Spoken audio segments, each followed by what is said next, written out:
Yes, boys, welcome to today's video. Today's video, 5 chest exercises which you need to be doing, in my opinion. Now, I'm saying this from a position of someone who's been and done it. I've built a pretty decent chest in the last few years, and I've tried pretty much every single chest exercise that there is out there. So my goal with this video is to pretty much give you the best exercise, the best 5 that in my opinion you should be doing to build a chest. But first, one disclaimer that we need to talk about. It's not so much about the best exercise or the best training split to do things. Programming is massive. It is a very, very key part which will play a role into obviously improving the physique and growing you a larger chest. But it's really about the quality of the reps that you do and how you actually progress your overall training acumen and your habits, which will determine whether you grow any muscle, let alone your chest. So first thing I want to say, I can give you the best exercise, I can give you the best split, but unless you know exactly how to train with correct form and intensity and actually progress effectively each week, your progress will be limited. So the first thing you need to understand, point 0, is every single week you need to be doing something you have not done before. At the end of the day, stimulus will not, a new response, a new adaptation will not occur unless you provide your body with a new stimulus. Something new must be happening every single week. Now, whether that is more weight, which in my opinion is always best, always increase weight, or more reps, something new must happen. You must train harder every single week. And in order to do that, you remove decision fatigue. The way you do that is you track every single rep. You track what you did last time and you make sure no matter what, you increase it the next time. And you don't sacrifice form. The big mistake people make is they rush the reps. They forget about one key thing, and it's time under tension. At the end of the day, if your reps on a press, whatever form, look like this, it's no good. Why? Because your chest isn't under tension. Well, you tell me, is that chest under tension? No. But if you're coming like this, that is going to be far more effective. So it's not a case of do lightweight and perfect form. No, get your form right and then add heavy weight with that foundation and increase that weight, but get that foundation correct. And then if you apply that to the correct exercises, you will get far better growth, okay? I hope that makes sense. If you want me to go over more in detail about the actual training and the principles of hypertrophy to help you grow more muscle, I'll happily do a video on it. But the main thing that you need to understand is that every single movement, there needs to be some sort of 3-second lowering phase, a 1-second pause in both the shorten and the length, and really just an overall 5 to 6 second rep, because you know, you times that by 10 reps in a set and you get what? A 60-second total time under tension on the chest, as opposed to the guy who does 1 second each rep, 10 reps, he puts his chest under 10 seconds of tension, as opposed to me who puts on 60 seconds of tension. Doesn't matter what exercise that guy's doing, I'm going to beat him all day long. So you need to understand that, okay? Now, enough talk. The first exercise I want to talk about is the bench press, the flat barbell bench press. Now, it doesn't get a lot of love, this one. The science-based lifters, the optimals, they're not a fan. And it makes sense. It doesn't converge as well. But I beg to differ. No matter what. Yeah, a machine that goes like this is always going to converge better, but just hear me out. If you press all the way up, you will naturally converge, because in order to access the full part where you're extending at the elbow here, you will converge. It's just a case of making sure you get full range of motion. So not coming up to there, you're always going to naturally converge. So the flat barbell bench press is probably one of my go-to exercises, because I'll say one thing. Tell me any single bodybuilder who benches 180 kilogram who has a small chest. It's very hard to find them, because at the end of the day, strength just does equal hypertrophy. The stronger you are, you're never likely you are to be massive. Very simple. I don't care what anyone says.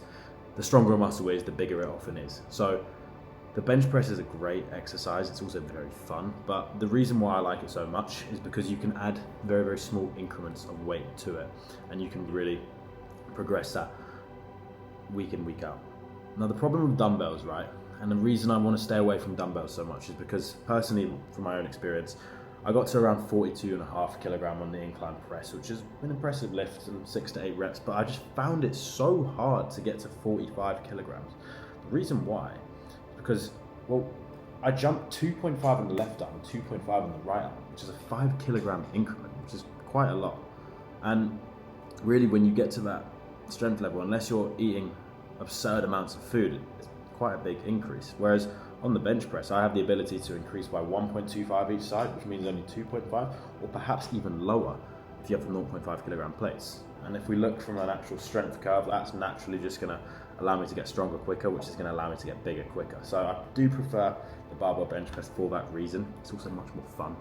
Everyone loves to bench big numbers. You just have to be very, very careful not to just let your ego get in the way and just try and bench as heavy as possible. You do need to have some degree of control and form. So the barbell bench press is a really, really good exercise and one I would recommend. The second one would be some form of fly, a pec deck or a cable fly. I personally absolutely love the pec deck. The reason why the pec deck is great, because once we've basically maxed out our presses, we can still squeeze a bit more juice from the chest from this plane of movement. And the pec deck is a really, really good exercise for this. It's accessible in every single gym, and you can really, really get strong on this and build a great chest. So I think that goes without saying, the pec deck needs to come in. It can be done on the cable fly, but I just think the back support obviously on the pec deck is a great tool, and it's just a really, really good exercise to isolate the chest. It's also very good for anyone who's watching who is tall and struggles to grow their chest. Now, the status quo has always been start with your presses, but if you're someone who really, really struggles to actually activate their chest and see true growth, well, bringing in a fly to almost pre-exhaust the chest prior to any sort of pressing will actually allow you to grow much more. The reason why is because you get a lot of blood flow into the muscle. You target it beforehand, so when you go into your presses, what typically happens for taller guys, right, is because of just simple leverage, because their limbs are longer, their shoulders and their triceps often take the brunt of the work when it comes to any form of pressing, and their chest basically sits in the background. It becomes the lagging kind of muscle group. It doesn't get involved, right? However, if you were to basically do a pec deck before, and this was to be fatigued, but this and that was supposed to be fresh, well, you know with full confidence that if you go to failure on a press and you have your scapula back and you're training properly, the reason why you can't get those last reps is simply because your chest was pre-exhausted. This was the one that's fatigued. So it means you're actually going to target the chest. It may sound confusing. Just try it and then come back to me and subscribe. Realise I'm a G and I know exactly what I'm talking about. So pec deck's really good, or any form of cable fly. Cable fly is great. I do really like the one on the bench where we gun like this, and it's just really important just to make sure that obviously you bring the forearms together, keep that arm nice and straight, scapula back, head in a nice neutral position, chest up, nice squeeze in the middle there. And that's kind of what I'd say for a fly movement. Now the third exercise, one that's not done correctly, dips. Dips are a great movement. Reason why, the full range of motion you can get when you're on a dip bar is honestly second to none. It's insane, and it's very easy to do. You can get a dip bar wherever gym you go to. You can make one in your house with chairs. I used to do this shit when I first grew up, and I think dips are an amazing exercise. The problem with dips though, and I think a lot of people do this, especially with pull-ups as well, is they just don't progress the weight. They just think that if they keep doing body weight dips, they're going to get stronger, but there is a fine line there. After a while, you know, you can max out the form you want. Eventually you need to add weight. Now, the real growth comes when you start to add weight with correct form. Once you can dip like 20, 30 kg, 40 kg hanging from fucking down there, you're gonna be very strong at the end of the day. That requires a lot of chest activation, and it is a very good exercise, and it has to be included because that can really replace a fly at times. But really, if you're isolating, and to isolate the chest, what you want to be doing is basically leaning forward. If you sit upright, you're basically going to target the triceps. But if you lean forward, that's going to almost act as a bit of a fly variation, but it is very, very good, and it's going to target all three planes of the chest. I think you get a lot of lower chest from that. I've been doing them for a long, long time, and I feel like I have a well-developed chest. And it must be because of the dips. It must be because I did a lot of them, and I really progressed the weight on them. So I think we have to include the dips. Bench press, dips, pec deck, and number 4, the incline Smith. The incline Smith is a bit of an underrated one. A lot of people will go for the incline dumbbell or the incline barbell, and I get it. But two things we need to talk about. First off, incline dumbbell and barbell. The weight can go that way, it can go that way. You know, one arm can fail. You know, it's chaos. Anything can happen. Incline Smith press, well, you lock the bench in, and the only way to go up, you can only go up and down. So From an actual isolation perspective, it is really good for the chest, and it's an exercise that a lot of bodybuilders use. One that I really like to use if I'm not doing some sort of hammer strength machine. I don't have access to that, I'm on that incline Smith. Because if you position yourself in a nice stable environment, and you've got your elbows under your wrists, and you're keeping your chest and your scapula back, and you're fully coming through the movement, you converge in here, 1, 2, 3. It's a very good exercise, and it's something that can really build a solid chest. Again, the reason why it's so useful is because we can add very small increments. We can add 0.5 kgs every single week, and we can do so in a stable environment where we're not really using our lower back or other muscle groups to help us cheat. It's quite hard to cheat on that. There is a way a lot of people cheat, and it's where they actually arch and turn it into a flat press. But if you actually set the bench up in the correct place and you put your feet in the right place, see, this comes with time, it is a very good movement. So I think the incline Smith press definitely needs to be in there. So now we've got the flat barbell bench, we've got the pec deck, we've got dips, weighted dips, incline Smith. The argument is you could do the flat bench press on the Smith machine, but I just think it's good to have the flat barbell bench press. Again, this is not scientific, it's just my personal preference. 5 exercises which I personally love and I would recommend to my clients. And the 5th one we need to speak about, because this one is serious, is a cable press. It's a very awkward movement to get into.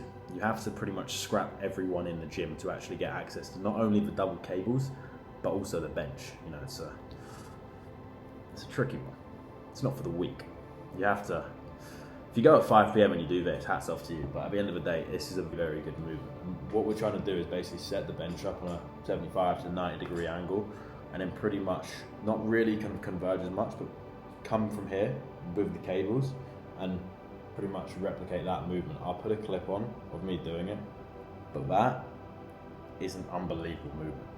I'm not really too sure about the biomechanics behind it, why it works so well, but it fucking does.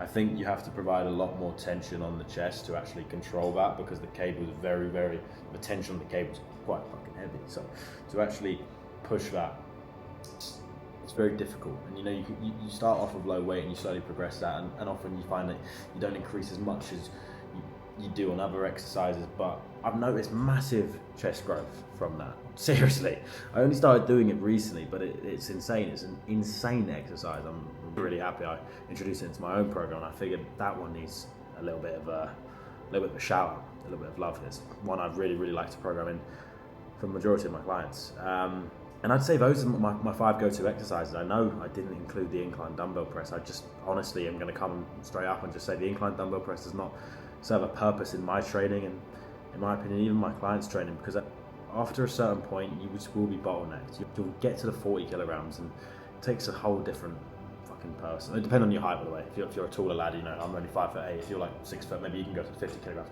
But you get bottlenecks with the incline dumbbell, because to get strong on them, it's quite hard to jump up 2.5 kilograms. I just think the barbell is better, and you throw it on a Smith machine, you throw it on a machine where there's only one place you can go up and down.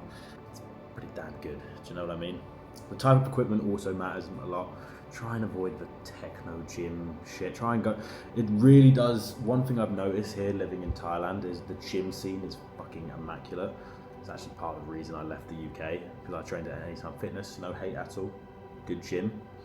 But the gyms here are far better. We've got access to all types of equipment. Obviously you've got Hammer Strength, Gymloco, you've got Nautilus. I've got the Nautilus pullover in my gym in Koh Samui here, which I'll talk about in the back version of this.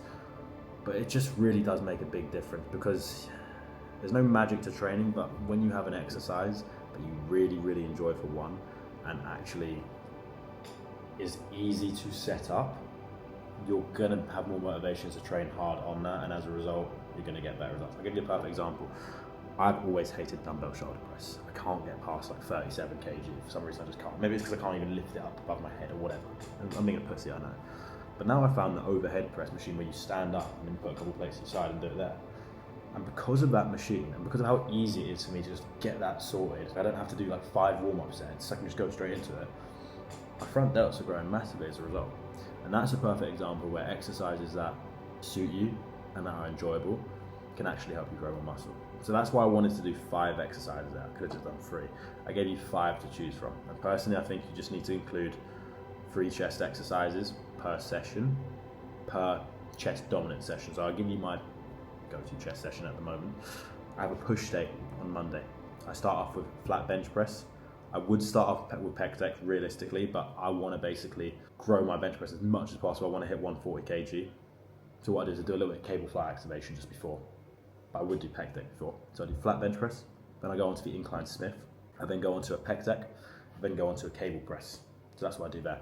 I then have a push and arms day, and the only 2 chest exercises I do, because that's very shoulder dominant, is a high incline Smith, which is actually just very front delt dominant. You get a little bit on the upper clavicle. Still a very good exercise. It does count as chest. And I also do a cable fly. Well, actually, I've moved to plate fly now, so like this. And those are the only exercises I do for chest. I've taken dips out for now, just because I've done them for so long and I want a bit of variation. But those are the exercises I do. So if you're struggling to grow your chest, I hope that helped. Now you have a bit of understanding as to what I do. I will put the sets and reps on the screen. If you have any questions, do let me know. If you want someone to just actually come in and just program everything for you and show you exactly how you need to train, you're more than welcome to fill out the link in my bio and your boy will be in touch. Other than that, I'm gonna head out for some dinner. We trained a big push session earlier, so we now need to fuel back up. Other than that, I will be making another one on back. I will see you on the next one. Peace.